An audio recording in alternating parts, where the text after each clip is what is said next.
What's going on, everybody? Welcome into our weekly members only Q&A. I'm your host, Andy Herman. You can follow me on Twitter at Andy Herman, but your members, you know that already, so I don't even need to say it. If you are here after the fact and you're checking out the members Q&A after we make it live to everybody, just know that if you become a member, you can join the show and ask all the questions that you want, and you get to do it live as well. So make sure to check out those memberships. But for all of you that are here already, thank you so much again for being here, and thank you for all the support. I appreciate it a ton. We had a bit of an update from Matt today. Not a great update, if we're being honest. Barron Sorrell, going to miss some time. Marshawn Lloyd, going to miss some time. And then Omar Brown still being, observed in Indianapolis for the time being. Not exactly what you wanted to hear on the injury or, front on all three of those. Barron Sorrell, you could see coming. You were hoping that, Omar Brown was even a little bit more precautionary and that he was already home or on his way home, etc. But sounds like they're hoping to release him tomorrow. Which again is a pretty significant thing that he's been in the hospital. It sounds like a lung issue, which is again not ideal. Hopefully he's doing all right. And then the Marshawn Lloyd one, disappointing to say the least. And just one of those things where litany of injuries that have not gone his way, and just add another one to the list.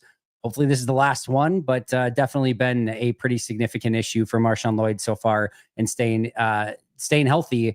And I'll just add on top of that, some players definitely benefit from the Barron Sorrell and the Marshawn Lloyd injuries potentially. I mean, if Emmanuel Wilson was on the bubble at all as like the number 4, like a fourth running back sort of thing, to me, like there's a good chance I would think that Marshawn Lloyd might end up like being an IR, placed on IR with the ability to return him later in the year. And if that's the case, you're probably just looking at Wilson and Brooks and Jacobs as your 3. And then we'll see if they want to keep a 4, it would be Abanaconda or it'd be Amar Johnson. I think Amar Johnson, but they've been pretty pleased with Abanaconda as well. Those two would fight it out. But my guess is you probably just get 3. They try to get the other 2 back on the practice squad, but would certainly help Emmanuel Wilson, Chris Brooks. They should just basically make the team by default if Lloyd's not ready to go. And then at defensive end, can we get Colin Oliver back? This would be a great time to be able to get him back. If not, first of all, Brenton Cox and Igbare, LVN and Gary are going to be your 4. What a huge opportunity that potentially opens up for Aaron Mosby, who is a pretty core special teamer for them. And then not only has that going for him, but probably makes the team again as the 5th defensive end if Colin Oliver and Barron Sorrell are not able to go. So it definitely does have some ramifications for a lot of the players at those 2 positions, with Mosby and Emmanuel Wilson potentially really being the benefactors there. Hopefully Lloyd and Sorrell are able to go before that. We don't have a definitive timeline as to whether or not they're going to be gone for any significant period of time, but definitely not a great update from Matt today when it came to the injury front. I will just say overall through the course of this past week, if you consider that Jordan Love had to have surgery on a torn ligament, this is still, I'm going to take this as a win overall on the injury front for the week, all things considered. We still owe the football gods a little bit, getting the very best possible torn ligament injury that you could have possibly had for Jordan Love in that situation. But yeah, not a great week from an injury update standpoint. All right, let's get to all of your incredible questions. Excited to get through these today. I should have an hour just about there to get through as many as I possibly can. We'll try to get through all of them. Andy, I will travel from Switzerland to Cleveland for week 3 to offset Mike McGee's attendance, as my current record is 1-0. Perfect. We're going to need you there, Mirko. So hopefully you can go 2-0.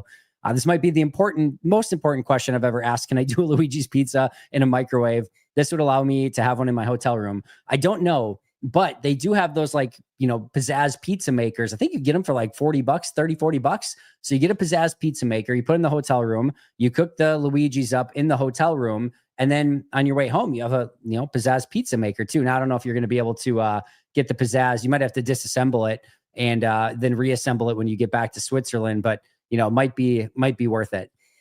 Happy Sunday, Andy. 21 days to go before Packers football. That counts. Thank you for all the great coverage daily, especially during the offseason. Go Packer.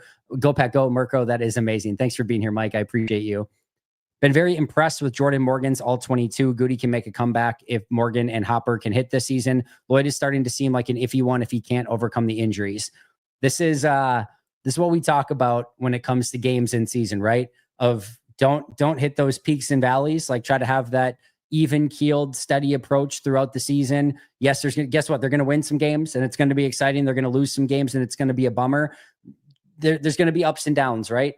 try to see how the entirety of the season goes. If you're expecting the team to go 12-5, for example, I hate to break it to you, but they're going to have 5 losses along the way, right? The same thing kind of goes with draft picks. And we're kind of seeing it even in this, and not calling you out, obviously, Mike, in any way, shape, or form. But a couple weeks ago, people were already fed up with Jordan Morgan like he was a bust of a draft pick. And I kept saying, I'm like, guys, he's going to be a good offensive lineman. Just give him a second to kind of get integrated in this a little bit more. They're moving him from tackle to guard. He was injured all of last year. Like, he has every right to be a very good offensive lineman in this league. And I think he's going to be a net positive sooner rather than later. Hello, in the first 2 games in preseason, he looks really good and has been probably the best player in preseason through these first 2 weeks. The same thing goes the opposite way. That doesn't necessarily mean he's going to open up the season and start. It doesn't necessarily mean when he is in there that he's going to go out and pitch a shutout. There's going to be some hiccups along the way as well. And we're going to be like, oh, Jordan Morgan's a bust. No, it's like there's a process to this, right? The same thing with Lloyd, with Marshawn Lloyd. Right now, it's a bummer, right? But we also see the very tantalizing talent that he has. If he can get out there, that 3rd round pick is going to be well worth the price paid for his services. If he can't, well, then yeah, it's going to probably end up being a disappointment. Not at the evaluation of talent. The evaluation of talent was good. It's just unfortunate that he hasn't been able to stay on the field.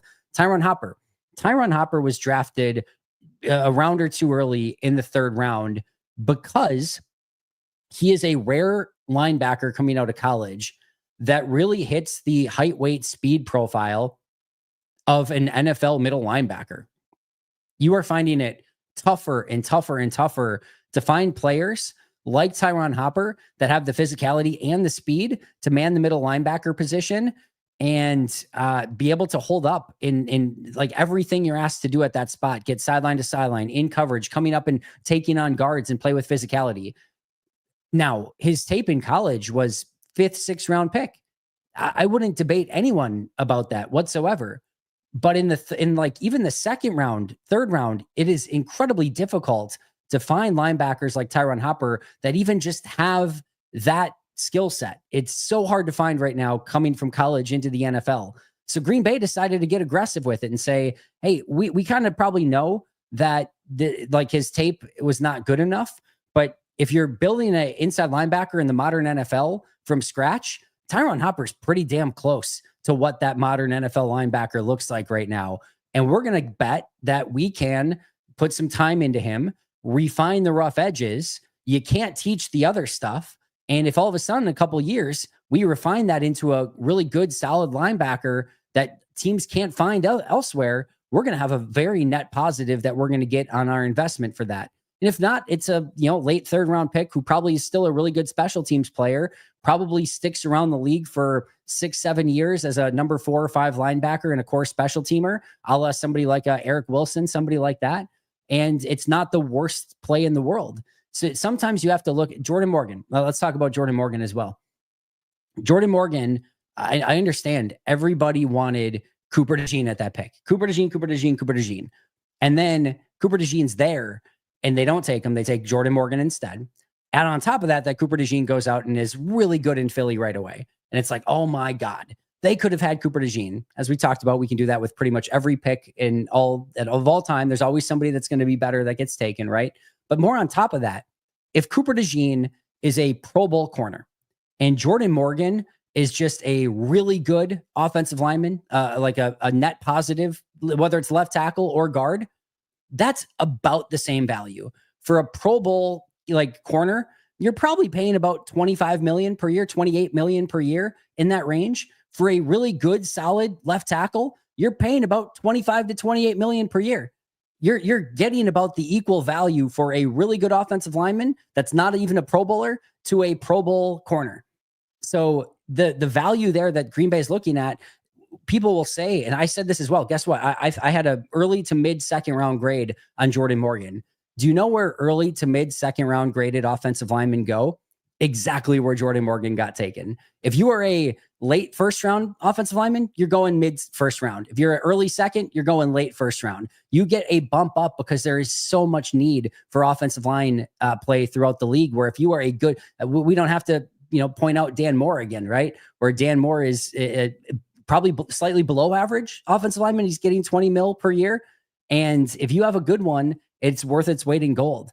Green Bay decided to invest in the trenches, which is exactly how Philadelphia just won a Super Bowl. And I get they also won it with, Cooper DeJean too. It would have been a great pick, Cooper DeJean. But if Jordan Morgan can be a really good starting offensive lineman, that is a really great pick at that spot as well. And my point being here, Mike, and again, not speaking to you directly in any way, shape, or form, but there are going to be ebbs and flows. Marshawn Lloyd may go on to have an unbelievable NFL career as a running back. We don't know we're in bust territory yet. Still too early to tell. Might be back by like week 4 and might go on to have an unbelievable season this year. Tyron Hopper might not even see the field this year. He looks good right now. He might not even see the field. He's probably the number 4 or 5 linebacker. He probably moves up to number 4 here, I would assume. But he might not see the field a ton. If you have Quay and Cooper playing pretty much every down, McDuffie's probably your 3. He's just might not see the field, even though we feel really good about him right now. And then Jordan Morgan, like I said, there's going to be hiccups along the way. So, try not to ride the roller coaster too much. We'll have plenty of time to evaluate these guys, 3-4 years down the road to say whether it was a good draft pick or not. I know we want that instant gratification of like, oh, this guy needs to be really good right now. We wish all of them were, but a lot of times it just doesn't work that way. And it takes a process. These are real life human beings that, are going to learn different things at different times throughout the course of their career. There's going to be some good and some bad that comes with it. But thankfully, Morgan, Hopper really showing right now that they belong in this league, that they have a role. And it seems to be trending in the right direction for both of those players. Should Quay be concerned with Hopper making him expendable? Maybe he doesn't directly replace him, but if he proves to be a starter, would the Packers be better served drafting a linebacker and not paying Quay? I mostly take Goody at face value that they want Quay back and that they're going to work out a contract for him. I do think they genuinely really do like Quay. I think it's pretty much like any negotiation can potentially go, though. If Quay has a price point that's here and Green Bay says, no, you're here.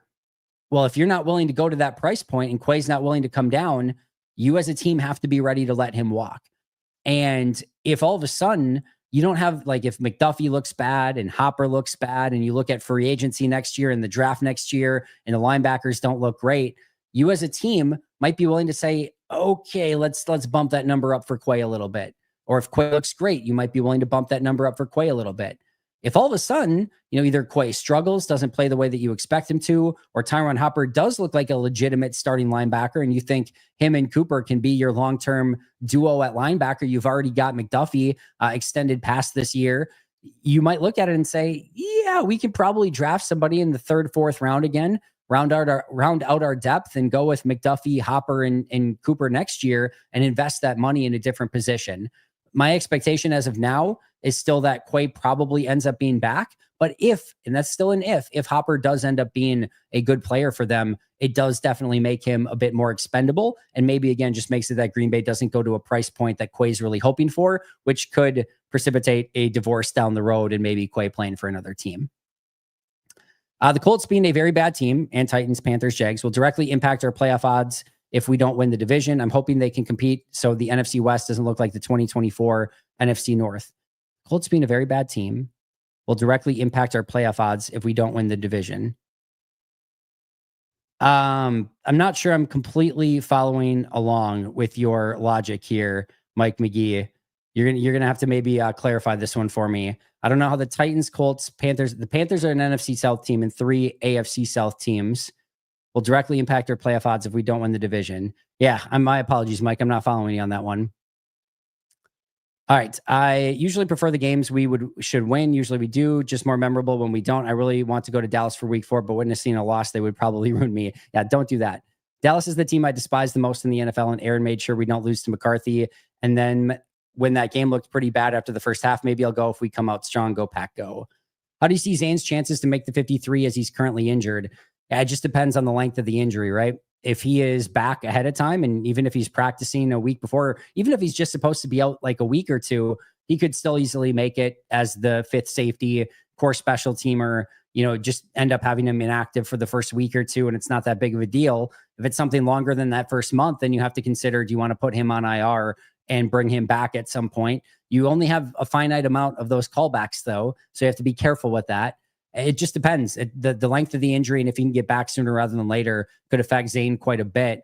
the Omar Brown injury potentially affects him as well, where you probably don't. I don't think Jonathan Baldwin's quite in that category of being that number 5 safety. You could probably go with just 4, but if I had to bet today, and my plan as of right now is to do a 53 prediction for tomorrow, so we'll kind of go over it in more detail. But I would say I think Zane probably does end up on the team, but it's really difficult to predict right now without knowing the exact extent of his injury. Trey Hendrickson was put on the trade block today. Imagine Packers should be in the mix if there was any truth to looking at Parsons. Yeah, I'm sure a conversation's had internally, and I'm sure they sniff around to see what the price is. Just depends what the price point is. Also, there is a difference between a prime Micah Parsons and a post 30-year-old Trey Hendrickson. There is definitely a difference there, but I would assume that Green Bay would at least have some conversations about it. Justice said since he is still keeping the price super high, so I doubt it. Yeah, that doesn't surprise me. He's a premium player. Was one of the best defensive ends in football all last year. Some could argue the best based on his productivity, and they're going to want premium draft capital, or even probably players, knowing that Cincinnati is trying to compete right now. They could be looking for a draft pick plus somebody that can help them right here and right now. He also said the magic words, LVN being cheap, music to Mike Brown's ears. With the way LVN has looked on all 22 and from camp reports, I don't think trading him is worth it if he pops right now. I don't think they're going to trade LVN in that. I don't expect them to go after Trey Hendrickson. I don't think he's going to be a Packer, but I'll say it one more time. If all of a sudden we have an emergency podcast that Trey Hendrickson is a Green Bay Packer, I'll definitely be smiling ear to ear, and that'll be a very fun conversation to have. A report came out today saying the Packers offered 2 firsts, 2 seconds, and a talented defensive player. Everyone says Bullard or LVM when it comes to trading a defensive player, but they clearly like those two. I'd have to see that report and to know how, trustworthy that report was. I didn't necessarily see that come across, but that would be one that I would probably believe when I see. I think if you can imagine Goody giving up 2 firsts, 2 seconds, and a talented young defensive player that's cheap for Micah Parsons, that has a contract that's going to break the record for the highest paid defensive player ever, that doesn't pass the sniff test to me, if I'm being honest.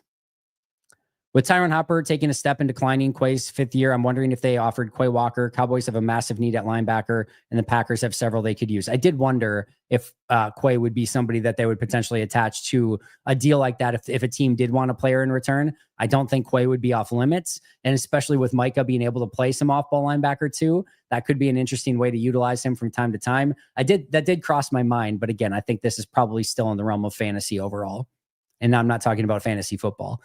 In place of him, he wasn't Hafley's choice at linebacker, but Cooper and Hopper were. But here's the thought, Andy, if the Packers traded for him, how fast could you start an emergency stream? And what would be the Luigi's Victory Pizza for the trade? I'd be eating a victory pizza on the stream would be the first one. And it would be as soon as I could possibly get to my computer and start that stream is exactly how quickly that would go. If you're Goody and Mike Brown asked for Dobbs and LVN and the Packers 3rd round pick for Hendrickson, what do you say? I'd probably say no to that. I'm willing to have the conversation for the 3rd and some players and whatnot. I just think Dobbs is going to play an important role on this team. I think LVN is showing that the trajectory right now is pointed up, and I kind of want to see what that becomes. And I don't want to necessarily give up a starting wide receiver on this team, plus a talented young defensive end, plus a 3rd round pick, and give Trey Hendrickson $45 million per year, which is going to handicap my ability to go out and sign even some of my own guys next year. That's probably just a bit too steep for a 30-year-old defensive end. Your overall value meter, John, of a young talented player, maybe a vet player on an expiring deal and a 3rd round pick, I don't think you're that far off on what it would potentially take to get a Trey Hendrickson. I probably would lean no in that direction. I'm not, and I'll add on top of that, I'm not unwilling to give, a 3rd round pick and 2 players potentially for Trey Hendrickson. In that case, I would probably say no to that one in particular. I so hate to see all of these injuries. Reality in the NFL, I know, but get well soon, everybody. The Pack needs you. Yeah, again, we've talked about, we just don't want to see ones that extend into the season. The way you got the feel, and as we get closer to the year, it would seem that Barron Sorrell and Marshawn Lloyd are probably 2 that now start affecting you in the year, as well as, again, John Williams, we know is going to affect you in the year, as much as he affects the team, I guess. We don't know. And then, you've already got a couple injuries that are piling up. So yeah, it's disappointing. But as you said, John, this is unfortunately life in the NFL. Travis Glover was the other one I was looking for there.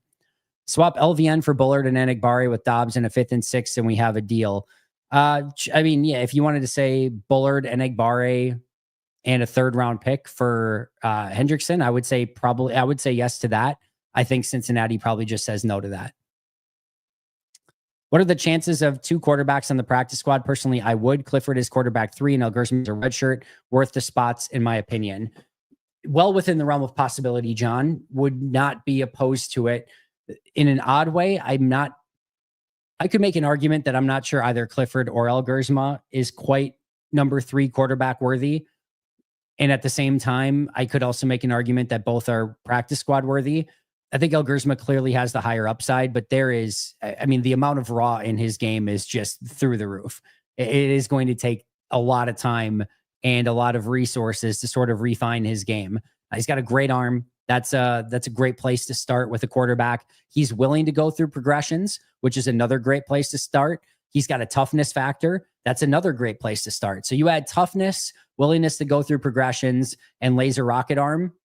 That's a developmental quarterback that you're willing to take some chances on, keep on your roster, and try to develop. I think the question that you would have to have, or just like the conversation you would probably want to have internally, is the old Indianapolis Colts backup quarterback conversation. And that the old conversation back in the day, for those of you who don't know, when they were always asked about why you don't have a better backup quarterback for Peyton Manning, the quote was something to the extent of, if Peyton Manning gets hurt, we are effed. All right. We're screwed. And we don't practice screwed. And basically they're saying if Peyton Manning goes down, nothing else matters anyway. It's the season's done. It's over with. And whatever backup quarterback we have does not matter, because it's over. So they didn't care. And I think with Green Bay, you have Willis backing up already. I think your question is like, if you get to the 3rd quarterback, you're so beyond screwed at that point anyway. No disrespect to Sean Clifford or Taylor Elgersma.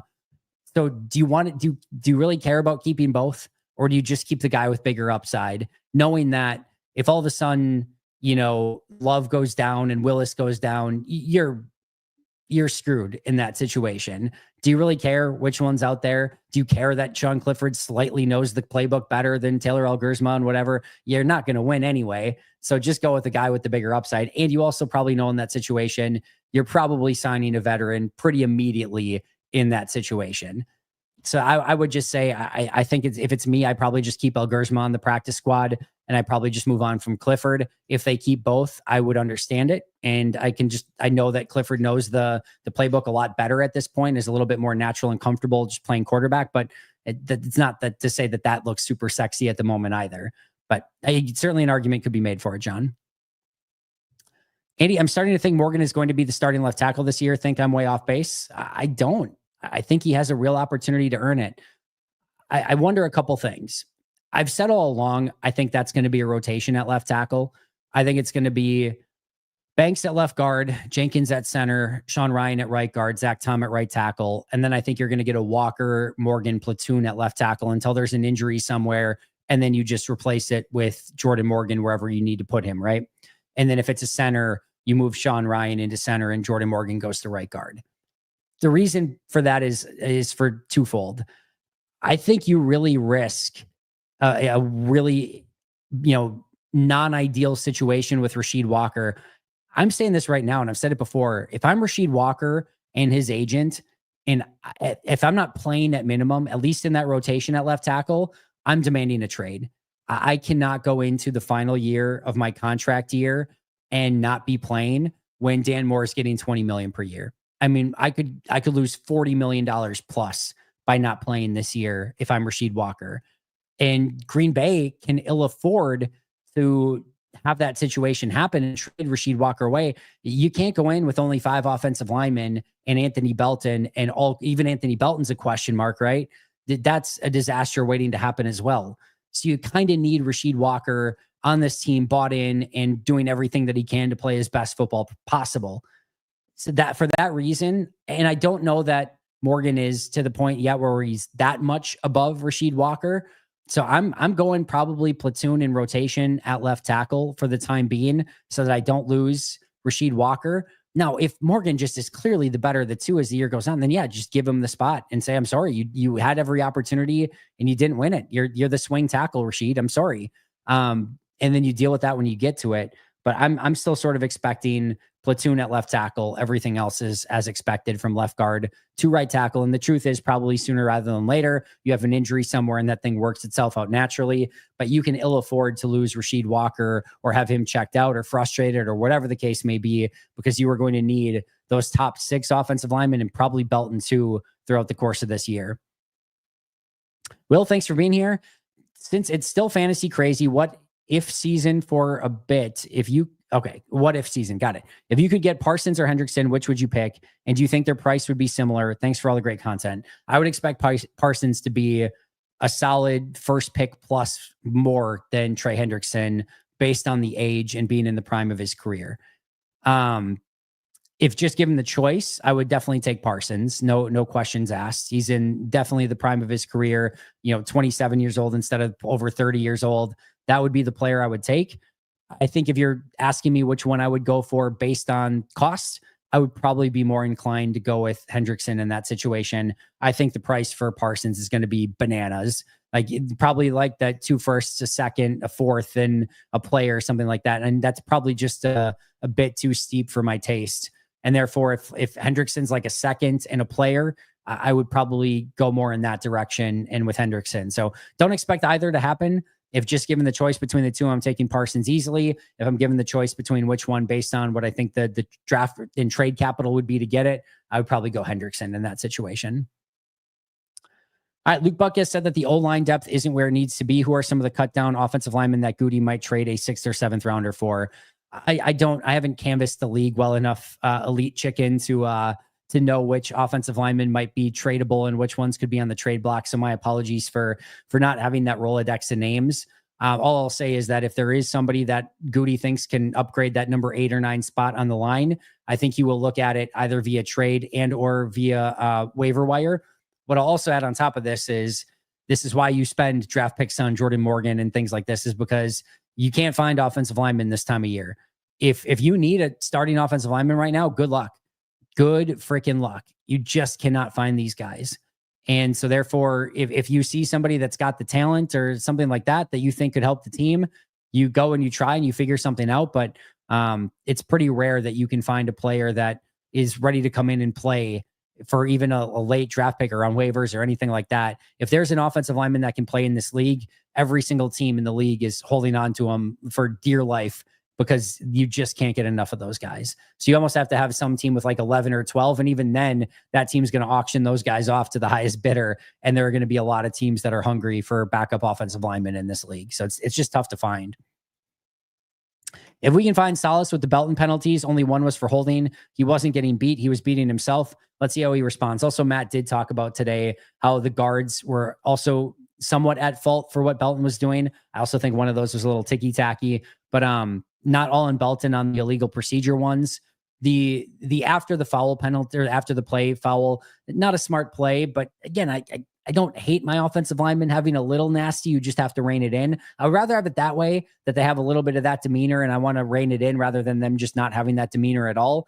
So I'm okay with that. We can coach that down. And to your point, his blocking is impressive. And Matt talked today about how talented he is as a player. We talked about it almost verbatim yesterday. He is really fun to watch out there. Green Bay does not have a ton of offensive linemen that are just people movers like Belton can be. You just have to, refine the edges, and that's what they're going to take the time to do. Hopefully make him into a pro's pro at the position, because if the technique comes along and the football IQ comes along with where he's at physically and just as a mauling offensive lineman, the upside is just beyond immense. So again, it takes some time for these guys, but I like what I see when he's asked to block one-on-one right now, with a couple hiccups here and there for sure. But overall, some positives to take away from Anthony Belton in both of these games so far.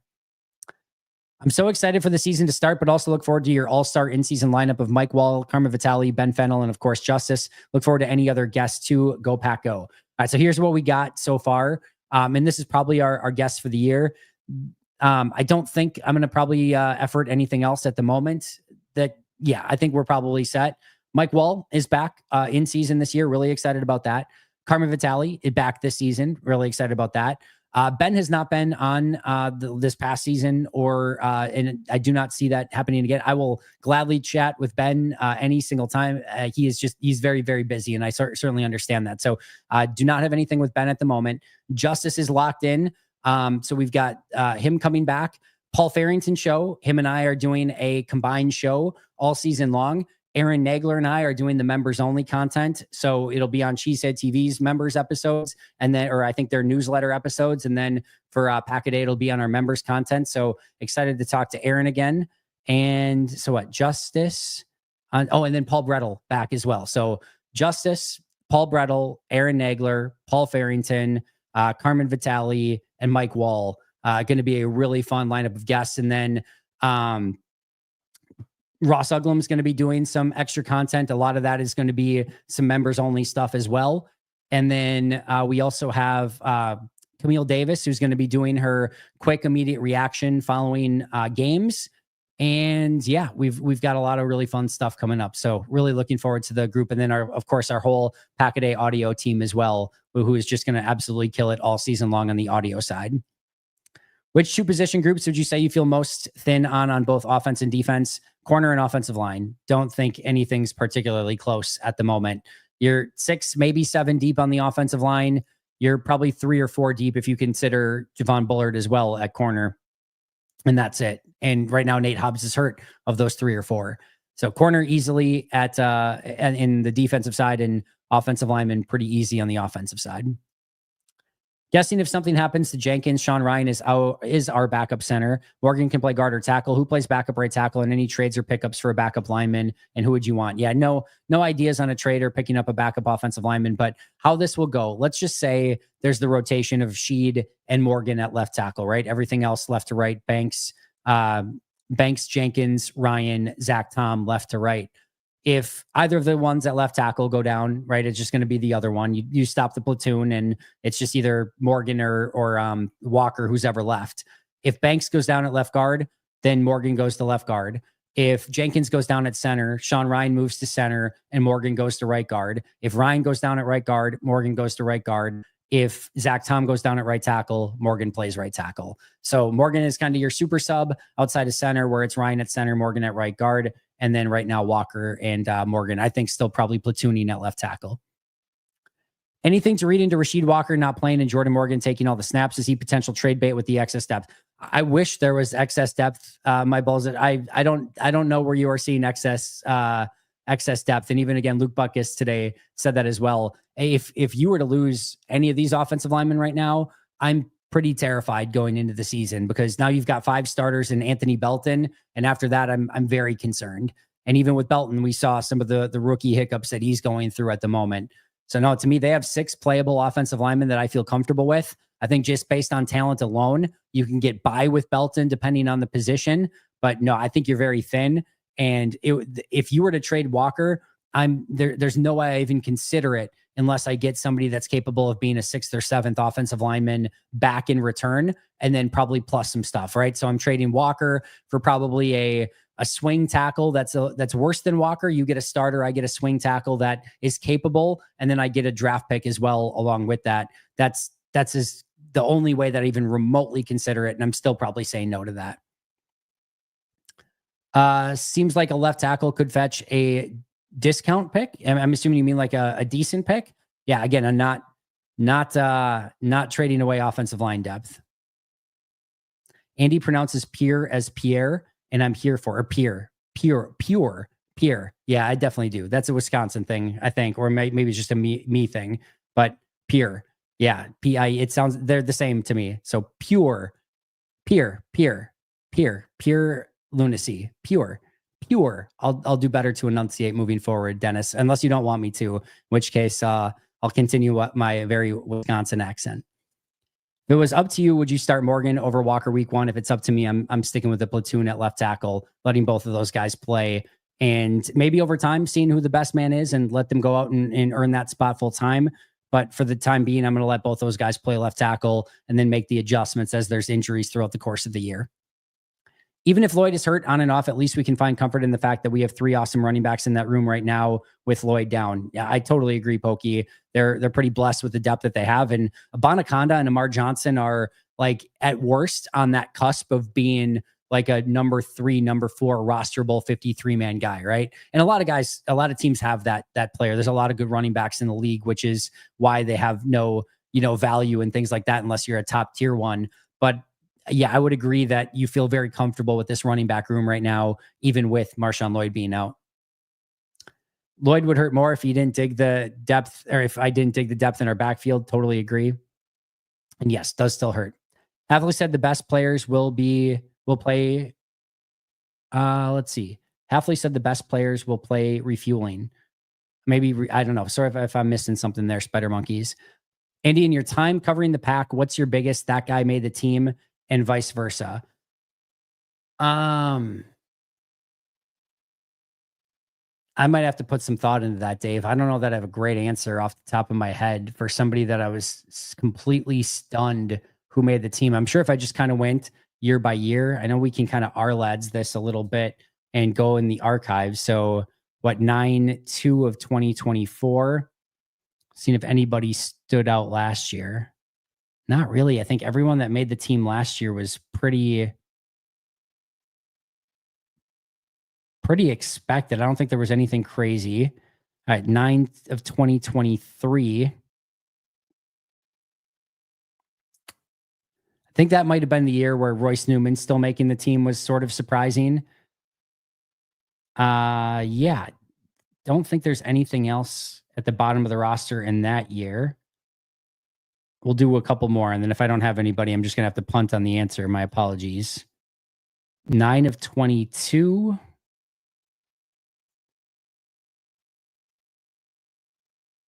Nothing stands out there either.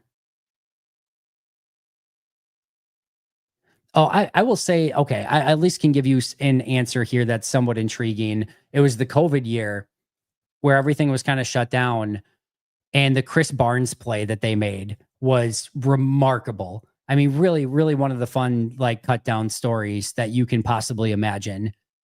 Green Bay on cut downs cut Chris Barnes. Now, remember, training camp, the only people that were allowed at training camp were media members who had, passed everything to get through or whatever. And they very severely limited what we were allowed to tweet about and things like that during the course of those practices, because they were completely closed to the public and it was only open to the media. Right. So, there wasn't news from teams of like who was playing well or who wasn't. On top of that, I don't know of anybody, and I mean anybody, that had even mentioned Chris Barnes' name in that training camp. Like, he was on nobody's radar. And I don't remember him getting a single snap with like when they broke into like 2 different units. He was always with the second unit. They never played him with the top unit or anything like that. There was zero sign whatsoever that Chris Barnes was anything than a bottom of the roster player. And then at cutdown time, they waived Chris Barnes. They just cut him, and nobody thought anything of it whatsoever. And then during the course of the week, as they were able to put a couple players on IR and things like that and maneuver some things from a roster standpoint, they picked Chris Barnes back up and put him on the 53. And that was like noteworthy. It's like, wow, they liked Chris Barnes that much that they put him on the 53. That was just the tip of the iceberg. They started him week 1 and played him the majority of the game. Goody took the risk, the calculated risk, that because nobody had said, Jack, you know what, about Chris Barnes through the entirety of the offseason, that he would be able to waive Chris Barnes, that nobody would have any idea that he was any good whatsoever, that no team would claim him, and that they would be able to pick him back up. They cut their starting line. They waived their starting linebacker at cutdown time. They waived their starting linebacker, and then just ho-hum picked him back up. and then started him, and he was the designated, like he was their starter at linebacker pretty much the entirety of the year. So that was definitely one that I did not see coming, and just well played by Goody overall. I don't know that I have a different one of like a player who got cut that I'm like, oh my God, I can't believe they're cutting him or whatever. But that was definitely one of the better cut down stories that I can remember to this day. And just like, I think he, no matter what, like he had to have like a 99.999% chance that Chris Barnes was not getting claimed by anyone. Who was going to claim Chris Barnes? He was not even like a priority undrafted free agent signing, and nobody had heard a peep of him since. Like, who's going to claim Chris Barnes, right? So I think the play was just, but imagine going to the coaching staff and being like, hey, you know, the guy that you're going to start at linebacker this week, we're waiving him. We think we're going to get him back, but just want to let you know he is subjected to waivers. Like, that had to be a little bit nerve-wracking, and well done by Goody to pull it off. Havley said the best players will play, meaning Bullard.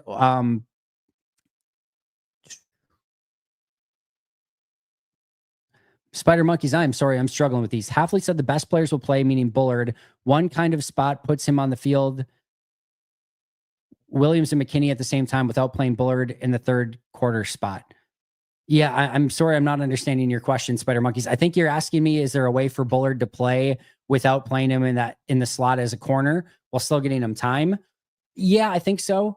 If I were to do that, if I were Green Bay, if I wanted to play Bullard but did not want to play him in the slot, the way that I would do that is I would play him on 4-3 base defense only as my safety next to Xavier McKinney. I would take Evan Williams off of that, and I would play the 2 high safety with Bullard and McKinney in that situation, because you usually drop one of those safeties into the box a decent amount, and Bullard can do that.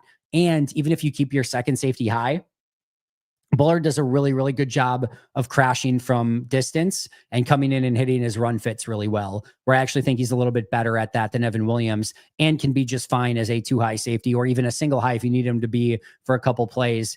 That's probably where I would utilize him, is say, all right, Evan's going to play all of our nickel safety and dime safety and any obvious passing situation safety downs. But on base 4-3, when we've got McDuffie in as our third linebacker and we've only got 2 safeties on the field, I do think there would be an opportunity to use Bullard there instead of Williams. And then that would be his role without playing him in that slot corner position. Trey Hendrickson rumors, we meet again. Dance fans dance, evil laughter. Yeah, again, don't hold your breath too long. Don't get your hopes too high. But it's again, it's always a fun conversation to have. I want to laugh at the Bengals even more than I want Trey. They're an interesting franchise, no question about it. Just be happy that Green Bay is not in that situation.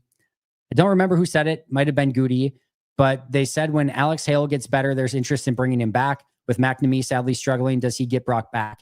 Yeah, if McNamee struggles and you just think Alex Hale is the better kicker of the two, and you want that, international pathway player to still be a kicker, then yeah, I think Alex Hale could easily be somebody that they bring back and that they feel is just better than McNamee. Could easily be the case.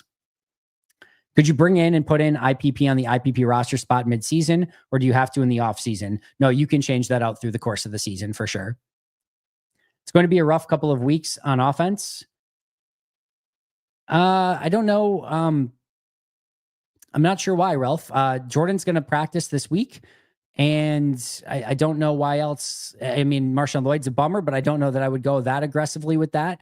They do have obviously all the injuries at receiver, which is going to be rough. But yeah, I think they'll weather it, and hopefully some of those guys are ready to go sooner rather than later. But yeah, I guess to your point with the amount of injuries at wide receiver, Marshawn Lloyd, Jordan with the hand, yeah, there could be some tough practice moments on offense. The defense could be well ahead, but they'll weather it. I'm not massively concerned about it right now. I think there is a legitimate desire, especially in Green Bay, to finally get a highly drafted player that can fire off immediately. That said, at least we have Cooper. No, that's fair. I mean, we all want these guys to just come in and immediately hit the ground running, but they have had some of these players. I mean, Matthew Golden looks that way right now at wide receiver. Edgerrin Cooper was pretty much, it wasn't right away, but I mean, by mid-season, he looked like a real good, legitimate starting linebacker. By the end of the year, he looked unbelievable, right? And they've had other instances as well where these guys are coming in and playing real meaningful snaps right away. Jaden Reed as a rookie, Dontavian Wicks as a rookie, that class was there. So just because it's not always the first round pick doesn't necessarily mean that they haven't had those hits. And I think more often than not, Goody has had and found those players that can come in and help right away, especially in these last 3 or 4 drafts. Does Hopper look like he could be a starter or just special teams? He looks a lot better. And I think, Justice is, kind of pointed that out today as well and had talked about it this past Monday. He looks like one of the most improved players on the team. That was one of my bold takes. Remember, going into preseason, I said that Tyron Hopper would be the player on defense that generates a lot of buzz and gets people excited. So I think I'm hitting on that one so far. My 3-0 preseason did not go as great, but Tyron Hopper was definitely one of my bold takes going into this camp and preseason. Hopefully he can keep it up. I do think he has starting potential down the road. I just want to see him continue to accelerate that growth and keep taking steps in the right direction right now. Fun fact, if you ever wanted to hear what Andy sounds like on a drunk rant, just set the playback speed to 75 or 50%. It's hilarious and helps me get through the losses. Even better if it's a win. I do know that I talk very fast, so I have had people tell me that for people who listen to podcasts at like 1.25 or 1.5 speed or faster, that they can't do it with me because I already talk fast as it is. I don't know what I sound like slow, and nor do I want to know, but maybe people can get a sneak peek when we do the Drunk Packers live show at some point, where we'll throw back a few, and hopefully I'm not too slurry on that particular night. I'll try to say pure a little bit better. I saw Cam Hayward was holding out for a new deal with 2 years left, similar to Elton. Is this a new trend agents are pushing? Probably. Again, death taxes, contract issues, bad refereeing, and injuries on your football team. Just things that you have to deal with as being a fan of the NFL. It's going to continue to happen, and we get through it as best we can. Hopefully, no more injuries for Green Bay, no more contract issues for Green Bay, and hopefully we get some very good refereeing for the remainder of the year. Trade Gary before LVN in those scenarios. Yeah, I would have no interest trading Rashawn Gary. And I do think if you get a Hendrickson or a Parsons, that really unlocks Gary on the other side and makes it so that you can't focus on him as much.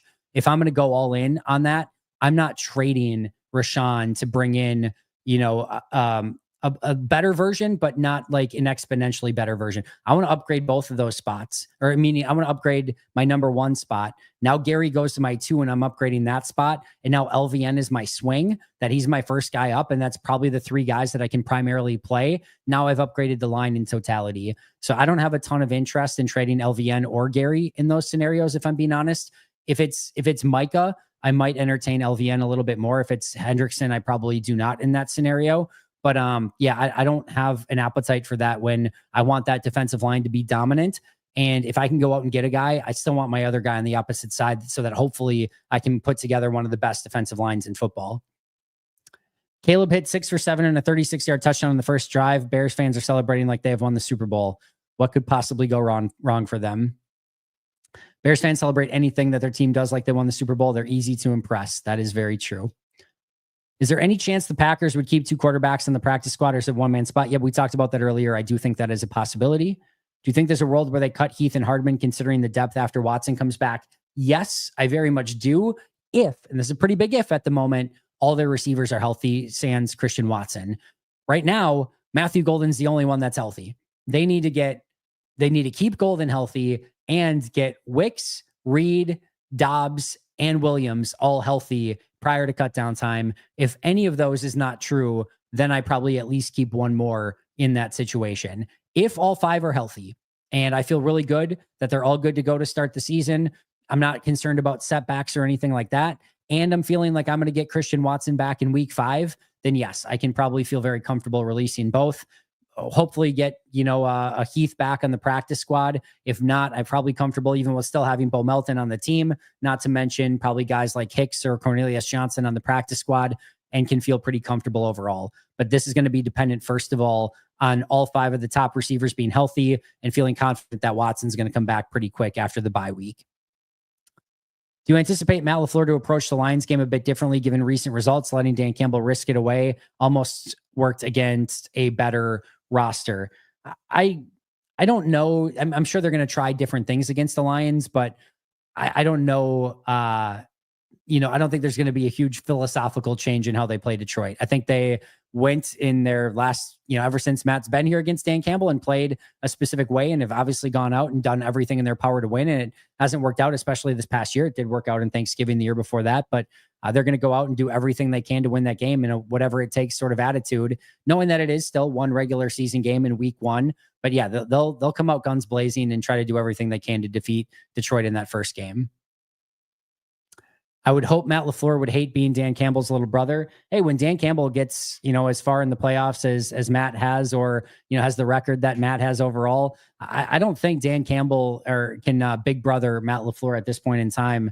I would say Matt still has the more impressive NFL resume than Dan Campbell does at this point in time, even if, Dan Campbell has won the last 2 matchups.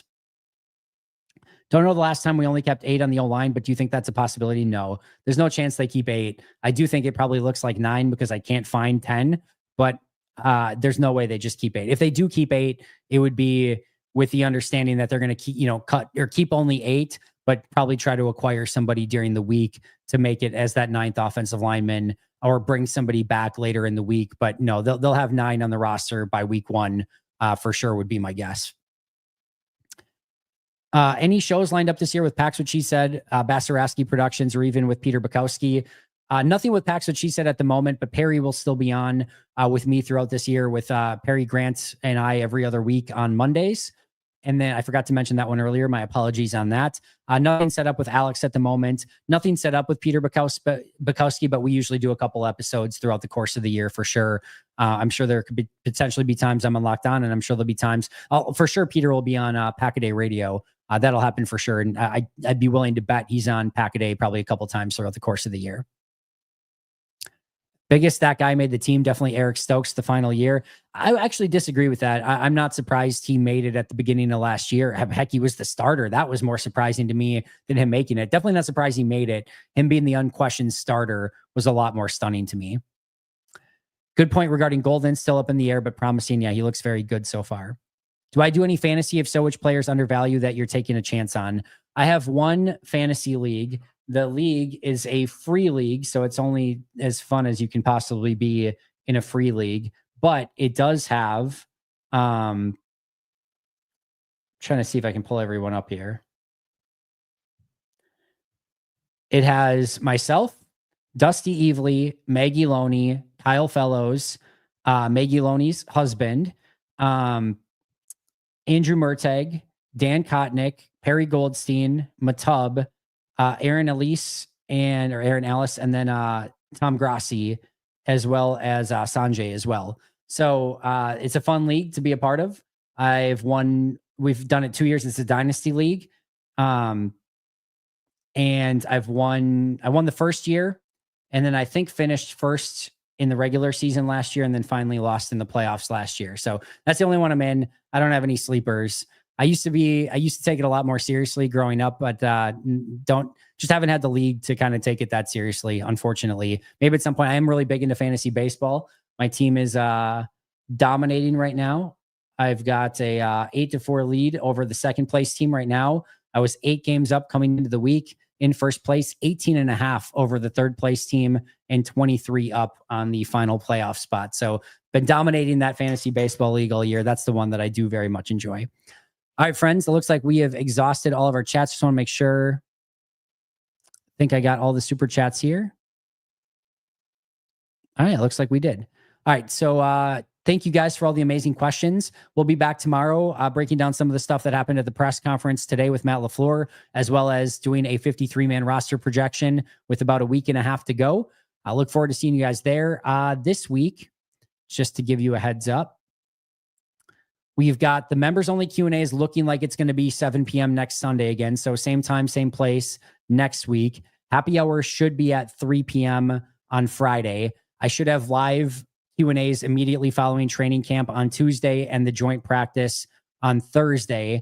No pregame show on Saturday for the preseason game. Should be live immediately following the preseason game on Saturday with the Seahawks. So that's what we're looking at right now for live shows this week. And yeah, I look forward to it. You guys are amazing. Thank you so much for everything. I will talk to you all very, very soon.